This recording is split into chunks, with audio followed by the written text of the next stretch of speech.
Emel Örgü YouTube kanalından herkese merhaba. Kanalıma hoş geldiniz. Bugün sizlerle iki renkten oluşan ve kolay ilerleyen örgü modelimin anlatımını paylaşacağım. Modelimi örmek için 3 numaralı şiş kullandım ve orta kalınlıkta ip tercih ettim. Siz de istediğiniz renkte modeli uygulayabilirsiniz. Anlatımıma geçmeden önce ücretsiz kanalıma abone olup yorum yaparsanız beni çok mutlu edersiniz. Model uygulamasından önce ben birkaç sıra lastik uygulaması çalışması yaptım. Siz de dilediğiniz uygulamayı tercih edebilirsiniz. Modelimin yapılışı 6 ve 6'nın katları artı 3 artı 2 ilmekten oluşuyor. Modelimin yapılışı arka yüzünde başlayalım isterseniz. İlk ilmeğimi örmeden aldım. Sırasındaki ilmeklerimi ters örüyorum. Bütün ilmeklerimi ters örerek modelimin ilk sırasını tamamlıyorum. Ben de devamını tamamlayıp geliyorum. Modelimin ilk sırasını arka sırada ters örgü olarak devam ettik. Örgümün ön yüzünde gördüğünüz gibi bir tane düz sıram oldu. Şimdi örneğimin ikinci sırasında ikinci ipime geçiş yapıyorum. İlk ilmeğimi diğer gri ipimle ördüm ve geçiş yaptım. Sonrasında 3 tane ilmeğimi düz örüyorum. Toplamda 4 tane ilmeğimi düz ördüm.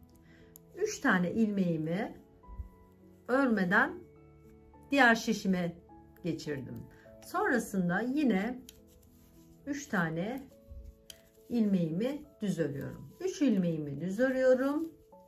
3 ilmeğimi örmeden diğer şişime geçiriyorum. 3 tane ilmeğimi düz ördüm. 3 ilmeğimi örmeden diğer tarafa aldım. Bu şekilde 3 örüp 3 tane ilmeğimi örmeden diğer şişimi alıp sıramı tamamlıyorum. Örgümüzün ikinci sırasında ikinci ipimizle geçiş yaptık. 3 tane ilmeğimizi düz ördük. 3 tane ilmeğimizi örmeden aldık. Şimdi ilk başta buradaki bir ilmekle birlikte 4 tane düz örmüştük. Son sıramızda da aynı en başta yaptığımız gibi 4 tane ilmeğimizi de düz örüp sıramızı tamamlıyoruz. Örgümüzün arka yüzünde ilk ilmeğimi örmeden aldım. Sonrasındaki 3 tane ilmeğimi ters örüyorum.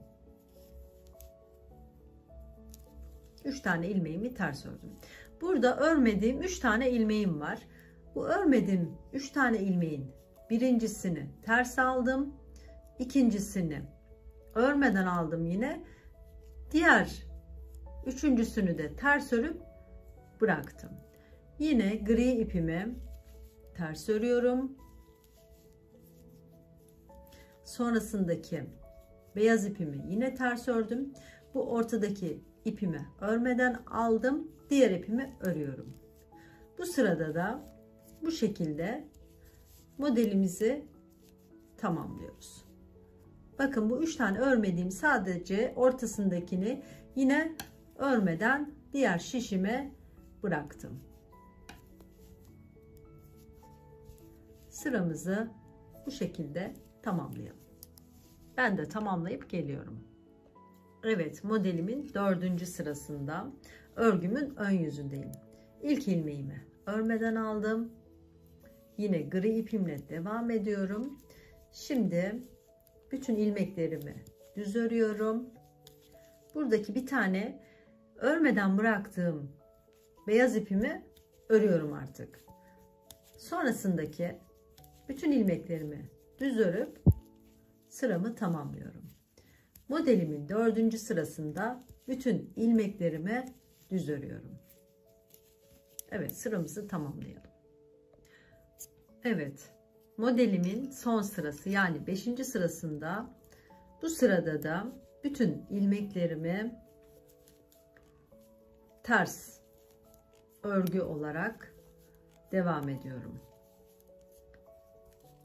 Sıramızı sonuna kadar ters örgü olarak, yani haroşa örgü olarak tamamlayalım.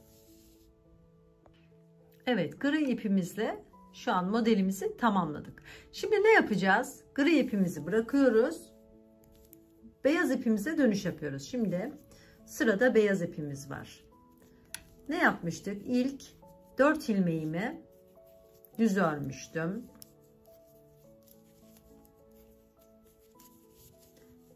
3 tane ilmeğimi örmeden diğer şişime almıştım. 3 tane düz örüyoruz.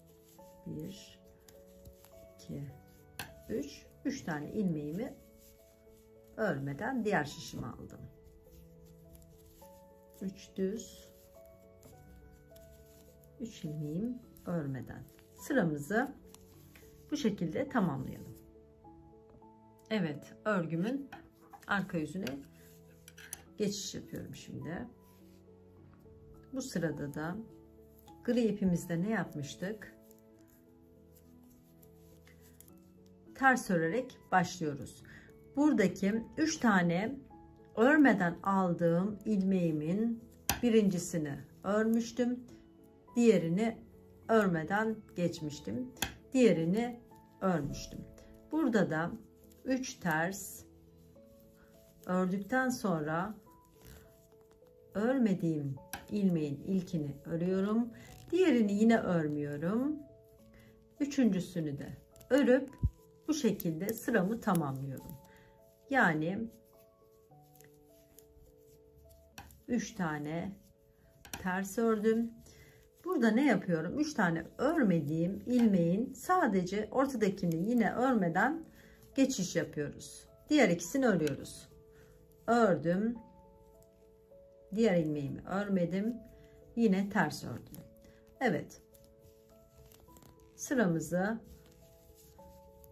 bu şekilde devam ettirelim. Evet. Çok kolay, ilerleyen bir model, çok gösterişli. 2 renkten oluşan, istediğiniz model uygulamasında siz de uygulayabilirsiniz. İsterseniz bebek yeleklerinde, hırkalarında, şapkalarda bu modeli, bakın bu şekilde modelimiz bittiğinde çok gösterişli oluyor. Şimdi son 2 sıramız kaldı. Artık ne yapıyoruz? Örgümüzün bu yüzünde bütün ilmeklerimizi düz, diğer yüzünde de bütün ilmeklerimizi ters örüp tamamlayalım modelimizi. Ben de örüp geliyorum. Evet, modelimin bitmiş hali bu şekilde. Gördüğünüz gibi çok güzel, gösterişli bir model. Çok kolay ilerliyor. Dilediğiniz modelde uygulama yapabilirsiniz. Şimdi ne yapacağız?